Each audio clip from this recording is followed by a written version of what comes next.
To make things easier, I've created a matrix of speed and distance, not a continuum as such, although please do treat this as a continuum. I've divided lines between these to explain which I think are going to be appropriate. Now you may disagree. I've put two X's in this box, in these areas here, and you might think of an example that I haven't been able to. So even though I've put an X in these, I don't think that you should view this as a limiting factor.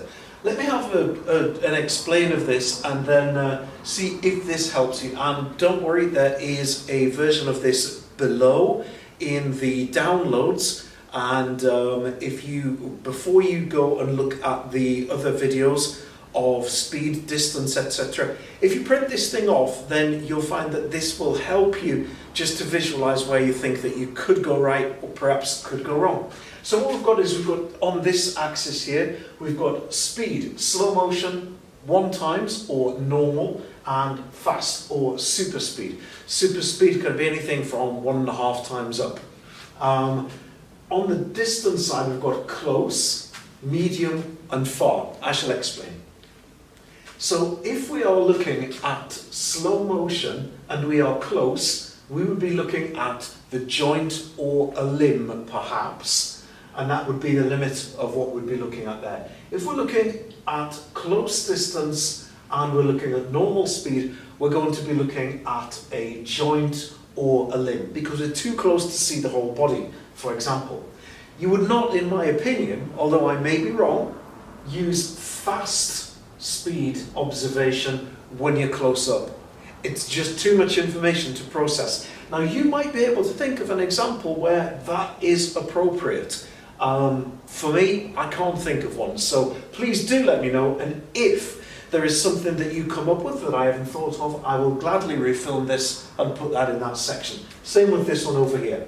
Medium speed and slow motion, again we're looking at the limb or the whole body. We are now far enough back because we're at medium distance to look at the whole body. When we go at normal speed at medium distance, we're looking at the whole body or at the technique of the whole body. And if we go to medium distance and we're going fast, we are looking at the rhythm of the performance to see if it's smooth, if it's jerky, etc. And fast speed will allow us to do this. Now, let's have a look at far. If we're looking at far distance, it's pretty unlikely that we're going to be looking at slow motion from a far distance. You're going to be too far away. It doesn't serve much in the way of purpose. Again, my opinion. I'm sure you can probably think of some examples where you might want to do this. By all means, send them to me and I'll gladly put those in to a new version of this. If we are looking at normal speed and far distance, we're looking at the techniques, such as, we'll cover this, but let's say, for example, you're looking at a long jumper running up and taking off. You'd want to do that from a far enough distance back that you're able to maintain the correct observing angle. And then if we're looking at fast speed from a far distance, at that we are looking either again at the rhythm or we're looking at an entire race. This matrix, like I've said, is below. You'll notice that angles don't come into this yet. I haven't worked in angles for this yet, but again, there is a limiting factor. It is mathematical, but I'll keep the maths simple.